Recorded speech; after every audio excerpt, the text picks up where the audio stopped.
जिला प्रभारी मंत्री लालचंद कटारिया और चिकित्सा मंत्री रघु शर्मा का अजमेर दौरा।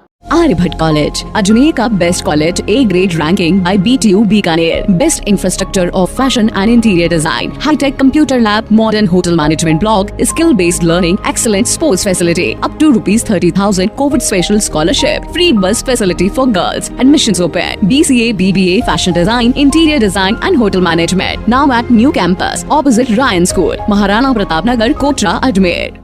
राजस्थान सरकार के चिकित्सा मंत्री डॉक्टर रघु शर्मा और अजमेर जिला प्रभारी मंत्री लालचंद कटारिया एक दिवसीय दौरे पर अजमेर पहुंचे, जहां उन्होंने कोविड-19 को लेकर कलेक्ट्रेट सभागार में बैठक का आयोजन किया। जहां इस बैठक में प्रभारी सचिव भवानी सिंह देथा, संभागीय आयुक्त आरुषि मलिक, जिला कलेक्टर अजमेर SP के साथ अन्य अधिकारी मौजूद रहे। वहीं बैठक के बाद कोविड-19 जागरूकता रैली को भी मंत्रियों द्वारा रवाना किया गया। मीडिया से बातचीत के दौरान रघु शर्मा ने कहा कि राजस्थान में रिकवरी रेट देश में सबसे बेहतर है और मृत्यु दर सबसे कम है, जिसके कारण आम जनता लापरवाही कर रही है और इसी कारण मामले ज़्यादा बढ़ रहे हैं। ऐसे में उन्होंने सभी से अपील की है कि कोविड-19 महामारी को हल्के में ना लें और इसका पूरा ध्यान रखें। इसके साथ ही प्रभारी मंत्री बनने के बाद पहली बार अजमेर पहुंचे लालचंद कटारिया ने कहा कि वह आगामी दिनों में कोविड-19 के साथ ही विभिन्न विकास कार्यों और स्मार्ट सिटी प्रोजेक्ट को लेकर पूरा दिन बैठक करेंगे, जिससे कि तमाम जानकारियां मिल सकें। उन्होंने बताया कि फसल खराबे को लेकर कलेक्टर से गिरदावरी करने के लिए कहा गया है। वहीं उन्होंने आगामी चुनाव पर पत्रकारों द्वारा पूछे गए सवालों पर कहा कि सभी कार्यकर्ता हमारे परिवार के सदस्य हैं, उनसे बातचीत की जाएगी। वहीं फिलहाल सरकार ने कोविड-19 महामारी के चलते कोर्ट में अर्जी दाखिल की है, जिससे कि तारीख को आगे बढ़ाया जा सके। जैसे ही मामले कम होंगे, यह चुनाव आयोजित करवाएंगे। देखिए, परसों मीटिंग हुई थी, 5 तारीख को, 5 आज 7 है ना, 5 को मीटिंग हुई थी। अब इस पे विचार चल ही रहा है, क्योंकि सबसे ज्यादा असर तो लंग्स पे ही होता है। तो इस पे तो 1-2 दिन में सारा फैसला आ जाएगा। सारा सुप्रीम कोर्ट की क्या गाइडलाइन है और हमारे डॉक्टर्स क्या कहते हैं, उसके बाद ही फैसला लेना पड़ेगा। क्योंकि महामारी के दौर में जब हमने सब जगह कॉम्प्रोमाइज किया है, तो सेहत के साथ किसी तरह से आदमी की सुरक्षा सुनिश्चित तो हो। अभी फैसला तो अभी हुआ नहीं, लेकिन 1-2 दिन में कुछ न कुछ होगा। आंकड़ों को लेकर बार-बार सवाल उठ रहा है, क्या वास्तविक? देखिए, मेरी आपसे ये निवेदन है, पहले भी समाचारों में आया, आंकड़े छुपा रहे हैं। एक बात बताओ मेरे को, सरकार आंकड़े छुपा के क्या कर लेगी? कोई हमारे को पुरस्कार लेना नहीं है। सबका पर्पज ये है कि ये महामारी नियंत्रित रहे। अब आपका सोच ये रह सकता है कि एक आदमी का 5 बार टेस्ट हुआ, आप उसको 5 यूनिट मान सकते हो, और हम मानते हैं कि एक व्यक्ति है तो यूनिट 1 है। अब जैसे डेथ का आंकड़ा भी यहाँ भी छापा, डेथ वहाँ भी एक दिन टेलीविजन वालों ने भी बनाई खबर, साहब डेथ का आंकड़ा छुपा रही सरकार। जिसकी कोविड से मौत होती है उसको हम पूरा पैक करके और बॉडी देते हैं। जिसकी कोविड से डेथ नहीं होती है उसको भी हम पूरा पैक करके दे रहे हैं आजकल। और जिसकी सामान्य डेथ होती है, 3 प्रकार की डेथ, एक तो घर पे डेथ हो गई सामान्य, सबका फ्यूनरल कहाँ होगा? जहाँ पे फ्यूनरल होता है वहीं होता है। तो वो जो रजिस्टर है वहाँ पे गार्ड लेके बैठा रहता है, उससे अगर हम फिगर लेंगे तो वो तो सभी तरह की डेथ है। उसमें कोविड की डेथ अलग से उनके पास नहीं लिखी रहती है। तो हमारा ये कहना है कि जब मुख्यमंत्री जी ने पहले भी जब ये सवाल उठा था, जिले के कलेक्टर को, जिले के जो CMHO है उसको, और जहाँ मेडिकल कॉलेज है वहाँ के प्रिंसिपल को, 3 लोगों को शाम को स्टेट लेवल पे बाद में जारी होगी रिपोर्ट, पहले जिला मुख्यालय पर रिपोर्ट जारी तीनों के साइन से होगी। अब अगर मान लो आपको लगता है कि उसमें कुछ गड़बड़ है तो आप इन 3 लोगों से बात कर सकते हो। लेकिन मेरी मेहरबानी करके मैं तो आपसे इतना ही कह रहा हूँ, कमियां हैं आप लाइए सामने, वेलकम है उसका। लेकिन कहीं हम ऐसी स्थिति पैदा कर दें कि चिकित्सा विभाग पे या जो सरकार के प्रयास हैं उनके बारे में लोगों में संशय की स्थिति पैदा हो जाए, तो हम किसकी मदद कर रहे हैं, ये भी एक सवाल बनता है। अजमेर जिले का प्रभारी बनाया और उसकी पहली समीक्षा बैठक हमने ली।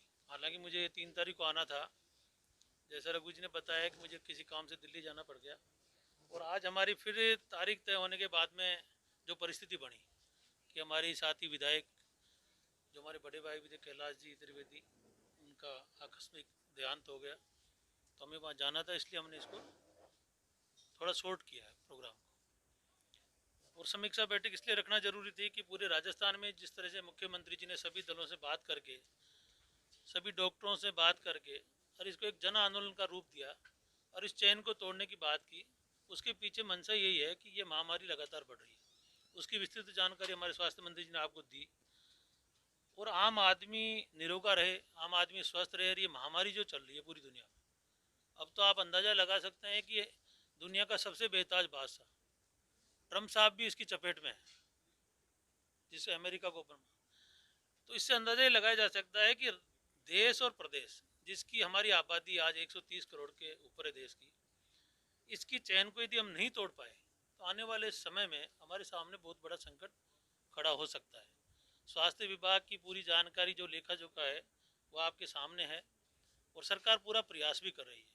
और रही बात राजस्थान सरकार के बारे में, तो आप जानते हैं कि कोविड जब से चला है, जब से जो प्रयास राजस्थान सरकार ने की हैं उसकी काफ़ी लोगों ने सराहना की है। तो मेरा तो आप लोगों से भी यही अपील है कि आप भी हमारा ये जो जन आंदोलन है इसमें सकारात्मक भूमिका के साथ में भागीदारी निभाएं। और हम आम आदमी से अपील भी यही करते हैं कि ये अभियान जो 31 तारीख तक का राज्य सरकार ने पूरे राजस्थान में दिया है, सभी राजनीतिक दलों के साथ मिलकर, दलगत राजनीति से ऊपर उठकर, और उसमें सभी राजनीतिक दल भाग भी ले रहे हैं। तो इस अभियान में यही मंशा है कि इसकी चैन टूटे, इसकी कड़ी टूटे। क्यों, मैं तो खुद पेशेंट रहा हूँ इसका, मेरे कोविड हो चुका है, मैंने इसको भुगता है और जो परिवार भुगत रहे हैं उनको पता है कि किस तरह की महामारी है।